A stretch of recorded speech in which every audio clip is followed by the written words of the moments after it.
क्या आप कभी इस बात पर हैरान हुए हैं कि एक साधु जो दुनिया की भीड़ भाड़ से दूर सादगी और शांति में जीता है, वो इतना शांत, संतुलित और खुश कैसे रह सकता है? अगर हम भी उसकी तरह सोच सकें, क्या हमारी जिंदगी में कम तनाव, ज्यादा स्पष्टता और सच्चा संतोष नहीं आ जाएगा? जे शेट्टी की किताब थिंक लाइक अ मंक हमें यही सिखाती है, एक साधु की सोच को अपनाकर कैसे हम एक आधुनिक, खुशहाल और उद्देश्यपूर्ण जीवन जी सकते हैं।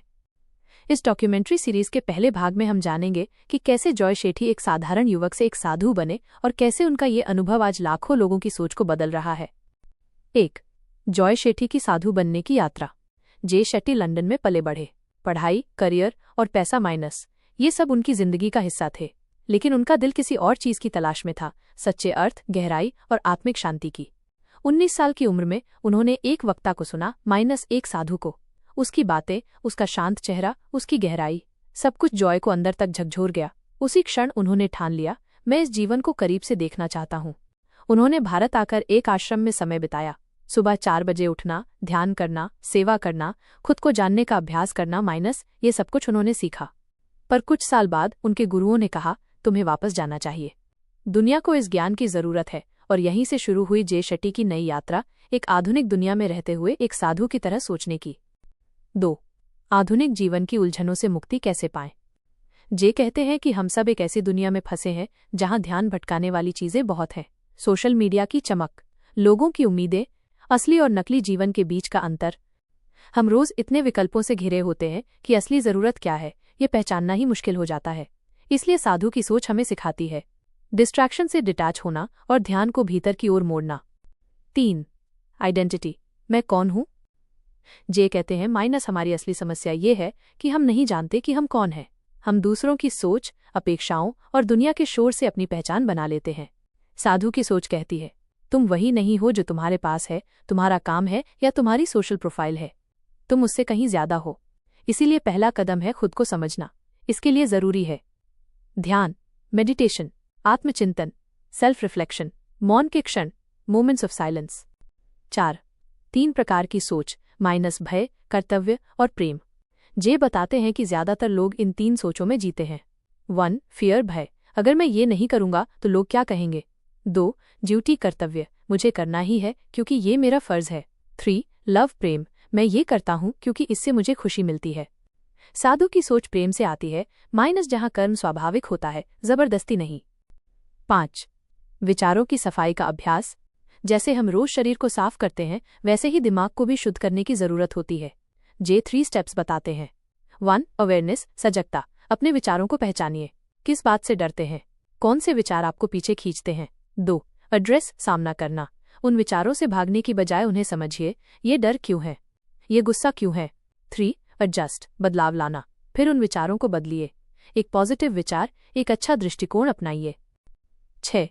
ध्यान, मेडिटेशन साधु की प्रमुख शक्ति।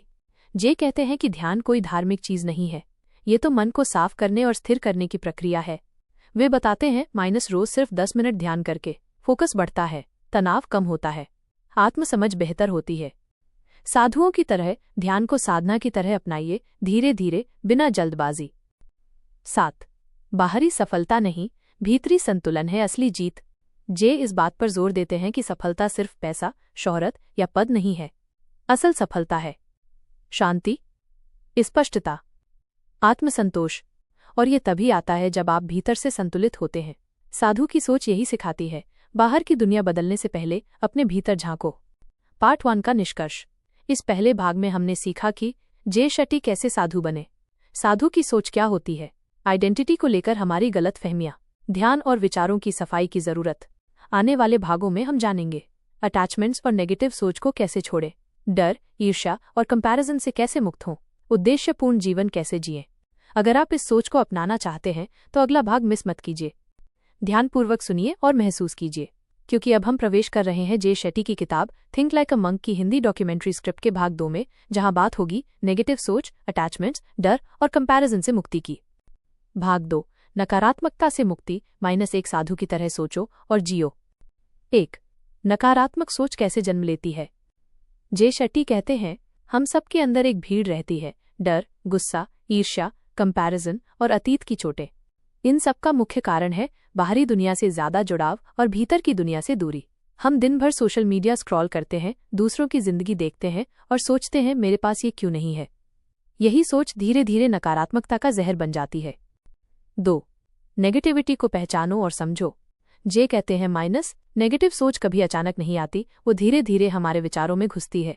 मुख्य प्रकार की नेगेटिविटी: फियर, भय, अगर मैं फेल हो गया तो। एनवी, ईर्ष्या, उसके पास इतना क्यों है और मेरे पास नहीं। एंगर, गुस्सा, लोग मेरी कद्र क्यों नहीं करते। गिल्ट, अपराध बोध, मैं अच्छा इंसान नहीं हूं। साधु की सोच क्या करती है? हर भावना को एक मेहमान की तरह देखती है। माइनस, वो आता है, उसे देखो, समझो और जाने दो। 3. क्लिंस, मानसिक सफाई का अभ्यास।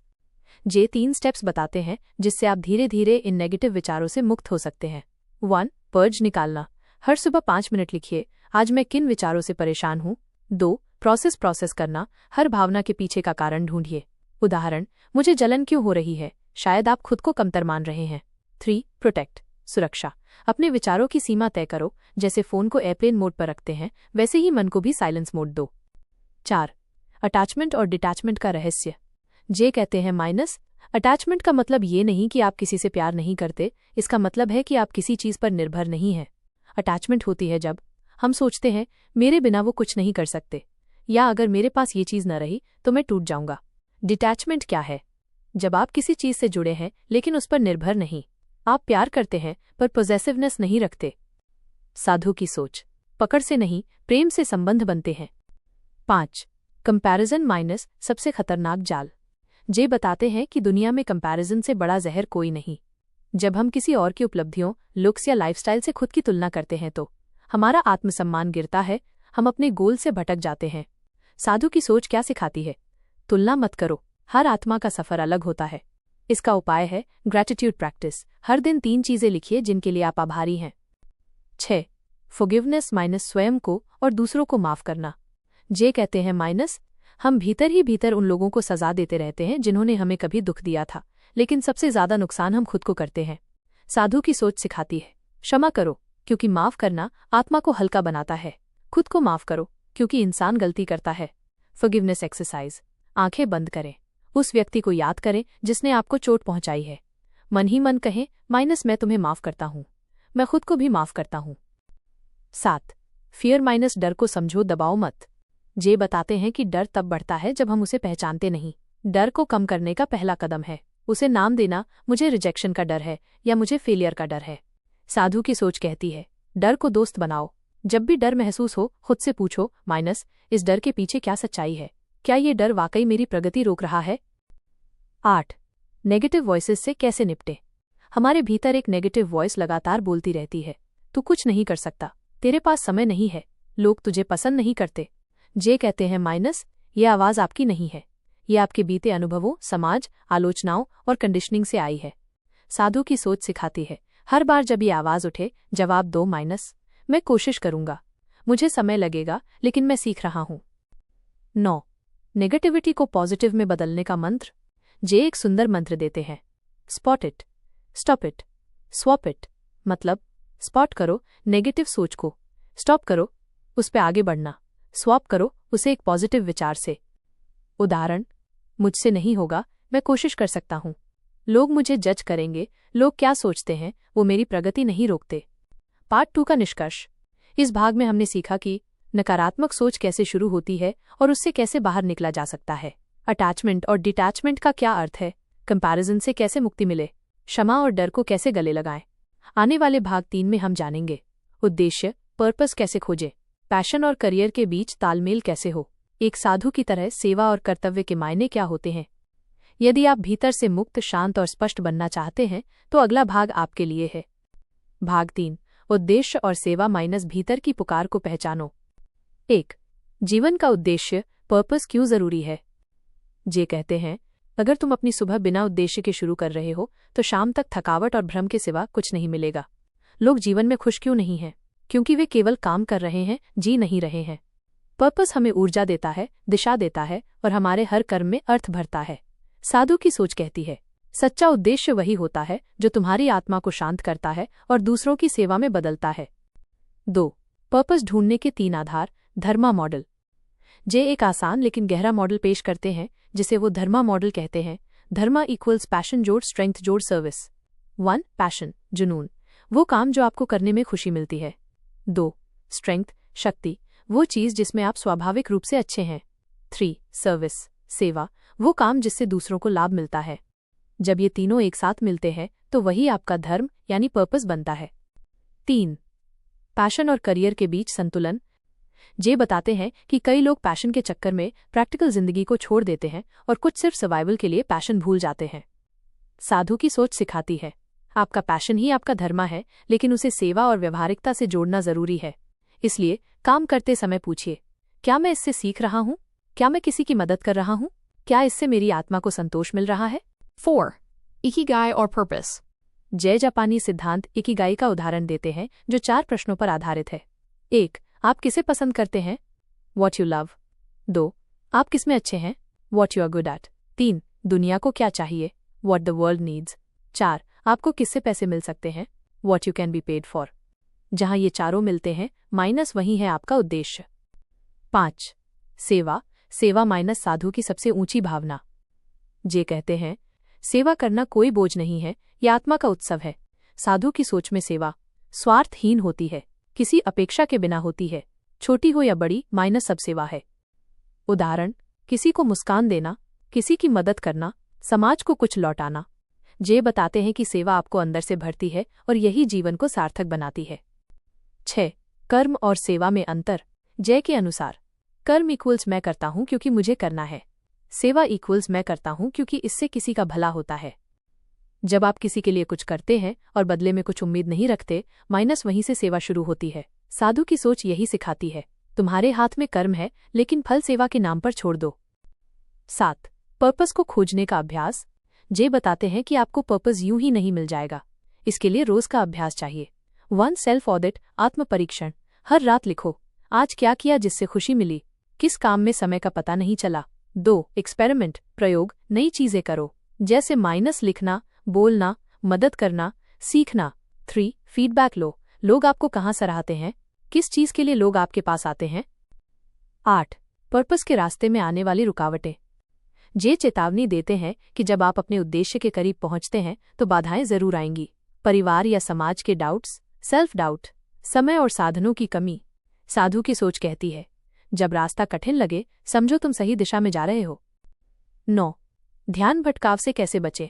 जे बताते हैं माइनस पर्पस को पाने के लिए सबसे जरूरी है फोकस, लेकिन आज की दुनिया डिस्ट्रैक्शन से भरी है, माइनस नोटिफिकेशंस, कंपैरिजंस, अर्जेंसी। साधु की तकनीक अपनाओ, सुबह सुबह फोन बंद रखो, दिन में 30 मिनट सिर्फ डीप वर्क करो, हफ्ते में 1 दिन डिजिटल डिटॉक्स रखो। साधु की सोच सिखाती है जहां एकाग्रता है वहीं ऊर्जा है, जहां ऊर्जा है वहीं सृजन है। 10. लेगेसी अपने पीछे क्या छोड़ जाओगे। जे पूछते हैं अगर आज आपकी अंतिम सांस होती तो आप चाहते कि लोग आपको किस रूप में याद रखें। लेगेसी का मतलब है माइनस आपकी सोच, आपकी सेवा और आपका योगदान माइनस जो आपके जाने के बाद भी लोगों की जिंदगी को छूता रहे। साधु की सोच ये प्रेरणा देती है खुद के लिए नहीं दुनिया के लिए जियो। पार्ट 3 का निष्कर्ष। इस भाग में आपने जाना उद्देश्य पर्पस क्या है और क्यों जरूरी है, धर्मा मॉडल और इकिगाई के जरिए पैशन और सर्विस को जोड़ना, सेवा की शक्ति, ध्यान भटकाव से कैसे बचें, एक अर्थपूर्ण लेगेसी कैसे बनाएं। अगले भाग 4 में हम जानेंगे माइंड ट्रेनिंग, मन को साधने की गहरी विधियां, विजुअलाइजेशन और अफर्मेशन के शक्तिशाली अभ्यास, डर, भ्रम और डिस्ट्रैक्शंस को कैसे परास्त करें। भाग 4 मन को साधो माइनस माइंड ट्रेनिंग की साधु विद्या। 1. मन एक बंदर की तरह है माइनस अनट्रेन मंकी माइंड। जे कहते हैं हमारा मन उस बंदर जैसा है जिसे कभी ट्रेनिंग नहीं मिली। वो एक पल में भविष्य की चिंता करता है, अगले ही पल अतीत में पछताता है, फिर अचानक किसी छोटे से ट्रिगर से क्रोधित या डरा हुआ हो जाता है। साधु की सोच क्या कहती है, मन को दुश्मन मत बनाओ, उसे दोस्त बनाओ, सिखाओ, समझाओ और साधो। 2. माइंडफुलनेस क्या है। माइंडफुलनेस जय के अनुसार माइंडफुलनेस का मतलब है इस पल में पूरी तरह से उपस्थित रहना। आज हम खाना खाते हैं लेकिन मन मोबाइल में, किसी से बात करते हैं लेकिन ध्यान अगले काम में। माइंडफुलनेस के फायदे, तनाव में कमी, बेहतर निर्णय क्षमता, गहरी समझ और संवेदनशीलता। साधु रोज क्या करते हैं, शांत बैठना, बिना जज किए अपने विचारों को देखना, सांसों के साथ ध्यान जोड़ना। 3. माइंड ट्रेनिंग के 3 चरण, ब्रीथ, ऑब्जर्व, एक्सेप्ट। जे इसे 3 स्टेप्स में बांटते हैं। 1. ब्रीथ, सांस पर ध्यान, धीरे धीरे लंबी गहरी सांसें लो और केवल उस पर ध्यान दो। 2. ऑब्जर्व, देखो, मन में जो भी विचार आ रहे हैं उन्हें जैसे हैं वैसे देखो, बिना लड़ाई के। 3. एक्सेप्ट, स्वीकार करो, जो कुछ भी है, डर, उलझन, भ्रम, उसे स्वीकार करो। वहीं से हीलिंग शुरू होती है। 4. विजुअलाइजेशन माइनस कल्पना की शक्ति। जे कहते हैं, जैसे एक कलाकार अपनी कल्पना से चित्र बनाता है, वैसे ही हम भी अपने जीवन की दिशा विजुअलाइजेशन से तय कर सकते हैं। विजुअलाइजेशन क्या है? आंखें बंद करके अपने लक्ष्य को पहले से अनुभव करना, जैसे वो चीज आपके पास पहले से मौजूद है। साधु इसे कैसे करते हैं? सुबह ध्यान में बैठकर अपने आदर्श को मन में देखते हैं, खुद को उस रूप में महसूस करते हैं। उदाहरण, अगर आप आत्मविश्वास चाहते हैं तो खुद को मंच पर बोलते हुए शांत और शक्तिशाली अनुभव करें। 5. अफर्मेशंस, शब्दों की ऊर्जा।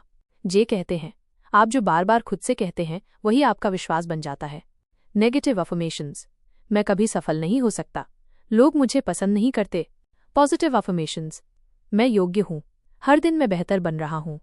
साधु प्रतिदिन मंत्रों का उच्चारण करते हैं। ये सिर्फ धार्मिक अभ्यास नहीं, बल्कि आत्मा और मन को पुनः प्रोग्राम करने का तरीका है। आप कैसे शुरू करें? रोज सुबह और रात 3 अफर्मेशंस बोले, जैसे मैं शांत हूँ, शक्तिशाली हूँ, सशक्त हूँ। 6. डिस्ट्रैक्शन को दूर करने के व्यावहारिक तरीके। जे की सलाह, फोन फास्ट, हर दिन 1 घंटे मोबाइल से दूर रहें। फोकस्ड वर्क टाइम, दिन में 90 मिनट सिर्फ एक गहरे काम के लिए निर्धारित करें। इन्वायरमेंटल डिजाइन, ध्यान के लिए एक शांत कोना बनाएं। डिस्ट्रैक्शंस हटाएं, माइनस अनावश्यक नोटिफिकेशंस, ऐप्स, शोरगुल। साधु की सोच सिखाती है, जहां एकाग्रता है वहीं ऊर्जा है, जहां ऊर्जा है वहीं सृजन है। 7. रेपिटेशन माइनस अभ्यास की शक्ति। जे बताते हैं, मन को बदलने का एक ही तरीका है, रेपिटेशन, यानी बार बार का अभ्यास। आपने अगर 20 साल नेगेटिव सोच सीखी है तो उसे एक दिन में नहीं बदला जा सकता। इसलिए रोज ध्यान करो, रोज एफर्मेशंस दोहराओ, रोज विजुअलाइजेशन करो। कंसिस्टेंसी ही चमत्कार लाती है। 8. ओवर थिंकिंग से मुक्ति कैसे पाएं? जे बताते हैं कि ज्यादातर लोग सोचते हैं, फिर उस सोच पर सोचते हैं और फिर सोचते हैं कि इतना सोच क्यों रहे हैं। इसका समाधान है जर्नलिंग, दैनिक डायरी। रोज 10 मिनट लिखो, क्या सोच रहे हो, क्यों सोच रहे हो। साइलेंस प्रैक्टिस, मौन साधना, दिन में 5 मिनट बिना कुछ बोले शांत बैठो, इससे सोच स्थिर होती है। 9. त्राटक और सांस, ध्यान माइनस साधु के 2 मुख्य अभ्यास। जे शुद्ध साधु परंपरा के 2 अभ्यास बताते हैं। 1. त्रटक, दीपक को एकटक देखना, इससे एकाग्रता बढ़ती है, नेत्र और मन दोनों शांत होते हैं। 2. प्राणायामा, सांस नियंत्रण, अनुलोम विलोम, भ्रामरी जैसे अभ्यास से तनाव कम होता है, मन स्थिर होता है। 10. थॉट्स को कंट्रोल नहीं, चैनल करो। जे कहते हैं, सोच को रोकना असंभव है, लेकिन उसे सही दिशा में मोड़ा जा सकता है। उदाहरण, चिंता इक्वल्स भविष्य की कल्पना, उसे समाधान कल्पना में बदलो। गुस्सा इक्वल्स ऊर्जा, उसे सेवा या लेखन में डालो। साधु की सोच ये सिखाती है, मन की दिशा तय करो, मन की गति खुद रुक जाएगी। पार्ट 4 का निष्कर्ष। इस भाग में आपने जाना माइंडफुलनेस, ध्यान और विजुअलाइजेशन की शक्ति, अफर्मेशन से आत्मविश्वास कैसे बढ़े, डिस्ट्रैक्शन को कैसे हटाएं, मन को ट्रेन करने की विधियां और साधु परंपरा के अभ्यास। अगले भाग 5 में हम जानेंगे रिश्तों की कला माइनस साधु कैसे निभाते हैं संबंध, प्रेम, क्षमा, आभार और भावनात्मक बुद्धिमत्ता का रहस्य, कैसे बनाएं गहरे, सच्चे और स्थायी संबंध। भाग 5, संबंधों की कला, प्रेम, क्षमा और करुणा को साधु की तरह जियो। 1. क्यों टूटते हैं रिश्ते माइनस आधुनिक भ्रम बनाम साधु दृष्टिकोण। जे कहते हैं, हम आज के रिश्तों में परमानेंस चाहते हैं, लेकिन तैयार हैं कन्वीनियंस के लिए। हम जल्दी जुड़ते हैं, जल्दी बंधते हैं और फिर उतनी ही जल्दी अलग हो जाते हैं, क्योंकि हम चुनते हैं लालसा से, समझ से नहीं, और सुनते हैं ईगो से, हृदय से नहीं। साधु की सोच सिखाती है, रिश्तों की नींव अटैचमेंट नहीं, अंडरस्टैंडिंग होती है। 2. Love VS lust VS attachment, अंतर समझो। जे बहुत साफ कहते हैं कि हमें 3 भावनाओं में फर्क करना सीखना होगा। लव, प्रेम, देने वाला होता है, बिना अपेक्षा के होता है, स्वतंत्रता देता है। लस्ट, वासना, केवल शरीर या चाह पर आधारित होती है, जल्द आती है, जल्द जाती है। अटैचमेंट, आसक्ति, डर से जुड़ा होता है। माइनस, अगर ये व्यक्ति चला गया तो मैं टूट जाऊंगा। साधु का प्रेम कैसा होता है? वो मुक्त करता है, बांधता नहीं। वो गहराई से जोड़ता है, दबाव से नहीं। 3. भावनात्मक बुद्धिमत्ता, इमोशनल इंटेलिजेंस माइनस ईक्यू साधु की सबसे बड़ी ताकत। जे बताते हैं कि ईक्यू यानी इमोशनल कोशेंट हमारे हर रिश्ते की जड़ में होता है। ईक्यू के 4 स्तंभ। 1 सेल्फ अवेयरनेस, आत्म जागरूकता, मैं क्या महसूस कर रहा हूँ। 2 सेल्फ रेगुलेशन, संयम, क्या मैं अपने गुस्से या दुख को संभाल सकता हूँ। 3 एम्पैथी, सहानुभूति, क्या मैं सामने वाले की भावना समझ पा रहा हूँ। 4 सोशल स्किल्स, संबंध कौशल, क्या मैं संवाद ठीक से कर पा रहा हूँ। साधु की ईक्यू बहुत ऊंची होती है क्योंकि वो अपने अंदर के भावों को पहचानता और नियंत्रित करता है। 4 सुनना vs जवाब देना, -1 साधु की सुनने की कला। जे कहते हैं, लोग सुनते नहीं हैं, बस जवाब देने का इंतजार करते हैं।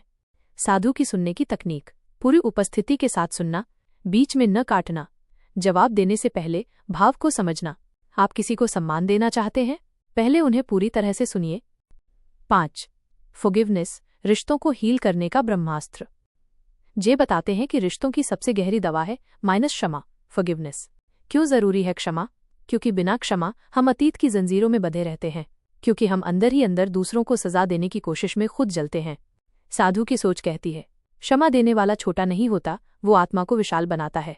फॉरगिवनेस एक्सरसाइज, आंखें बंद करके उस व्यक्ति की छवि लाओ, मन में कहो मैं तुम्हें माफ करता हूं और मैं खुद को भी माफ करता हूं। 6 रिश्तों में उम्मीद vs यथार्थ। जे कहते हैं, हम रिश्तों से ये उम्मीद लगाते हैं कि वो हमें पूरा करेंगे, जबकि सच्चाई ये है कि हमें पहले खुद को समझना और भरना होगा।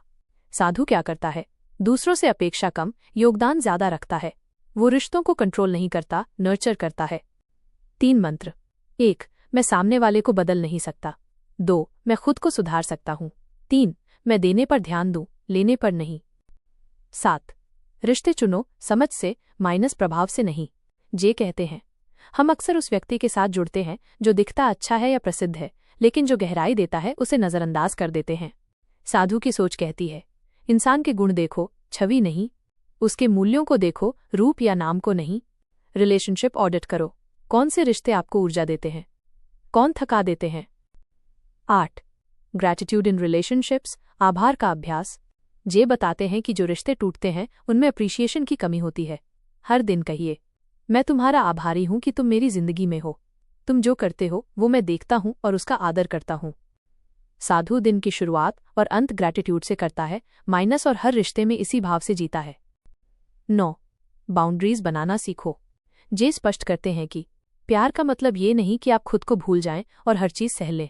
हेल्दी बाउंड्रीज जरूरी है, अपने समय, ऊर्जा और मन को सुरक्षित रखने के लिए, ताकि आप दूसरों की मदद करते हुए खुद को ना खो दें। साधु की सोच, प्रेम और मर्यादा साथ साथ चलते हैं। वो स्नेह से ना कहने की कला जानता है। 10 हर रिश्ता कोई न कोई सीख लेकर आता है। जे कहते हैं, कोई रिश्ता जीवन भर के लिए आता है, कोई एक पाठ पढ़ाने के लिए और कोई आत्मा को जागृत करने के लिए। साधु का दृष्टिकोण, किसी को दोष मत दो, हर अनुभव से सीखो, हर दर्द को प्रकाश में बदलो। पार्ट 5 का निष्कर्ष। इस भाग में आपने जाना, प्रेम, वासना और आसक्ति का अंतर, भावनात्मक बुद्धिमत्ता कैसे रिश्तों को संवारती है, क्षमा और आभार से कैसे हीलिंग आती है, बाउंड्रीज और संतुलन कैसे बनाए रखें। अब अंतिम भाग 6 में हम जानेंगे, मृत्यु, वैराग्य और आत्मा की खोज, सच्ची स्वतंत्रता क्या है और कैसे थिंक लाइक अ मंक जीवन की गहराई तक पहुंचने का रास्ता दिखाती है। Think like a monk. Part 6. अंतिम भाग, सेवा, उद्देश्य और जीवन के अर्थ की खोज। 1 सेवा, सर्विस, दूसरों के लिए जीना ही सच्ची साधना है। मोनास्टिक जीवन का मूल उद्देश्य सिर्फ आत्म साक्षात्कार नहीं बल्कि दूसरों की सेवा करना है। जय शेट्टी बताते हैं कि जब हम केवल अपने बारे में सोचते हैं तो हमारी दुनिया बहुत छोटी हो जाती है, लेकिन जब हम दूसरों की मदद करने लगते हैं तो हमारी दुनिया विस्तार लेने लगती है। Service is the highest purpose. सेवा का प्रभाव, यह अहंकार को कम करती है, करुणा और सहानुभूति को बढ़ाती है, मन को स्थिर और प्रसन्न बनाती है। आप अपने जीवन में सेवा कैसे जोड़ सकते हैं? अपने समय का एक हिस्सा दूसरों की मदद के लिए समर्पित करें। छोटे कार्य जैसे किसी को मुस्कान देना, सलाह देना या भोजन बांटना भी महान सेवा बन सकते हैं। 2 उद्देश्य, पर्पस क्यों कर रहे हैं, ये जानना जरूरी है। जय बताते हैं कि अक्सर लोग अपने काम में बहुत अच्छे होते हैं परंतु उन्हें ये नहीं पता कि वो उसे कर क्यों रहे हैं। वास्तविक उद्देश्य 3 तत्वों से बनता है। 1 पैशन, जुनून, आप किस काम में डूब जाते हैं। 2 स्ट्रेंथ्स, क्षमताएं, आपकी ताकत क्या है। 3 कंपैशन, दया, यह काम दूसरों की कैसे मदद करता है। जब ये तीनों एक साथ जुड़ते हैं तब जीवन का उद्देश्य स्पष्ट होता है। यदि आप सिर्फ पैसे के लिए काम कर रहे हैं तो आप जल्दी थक जाएंगे, लेकिन यदि आप उद्देश्य से प्रेरित हैं तो वो आपको थामे रखेगा। 3. रोजाना ध्यान और आत्मनिरीक्षण, मानसिक सफाई का शस्त्र। मठों में भिक्षु हर दिन जर्नलिंग, ध्यान और मनन करते हैं। जय कहते हैं, हम हर दिन अपने शरीर को साफ करते हैं, पर क्या हम हर दिन अपने मन को भी साफ करते हैं? आत्मनिरीक्षण के 3 आसान तरीके।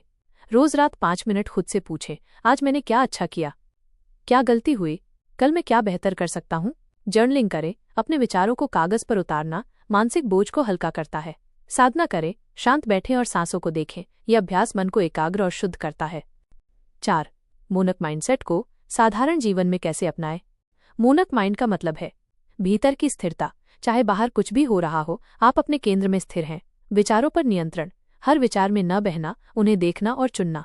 मूल्य आधारित निर्णय, बाहरी दिखावे या दबाव से नहीं, अपने सिद्धांतों से निर्णय लेना। मोनक माइंड अपनाने के स्टेप्स। 1. सुबह मोबाइल के बजाय ध्यान से दिन शुरू करें। 2. अपने समय को स्पष्ट रूप से बांटें, कौन सी चीजें समय खा रही हैं पर मूल्य नहीं दे रही। 3. खुद को रोज पूछें, क्या मैं अपने मूल्यों के अनुसार जी रहा हूं? 5. रिश्तों की गहराई, सतही से आत्मिक जुड़ाव की ओर। मठों में रिश्ते बहुत गहरे होते हैं क्योंकि वहां दिखावे की जगह नहीं होती।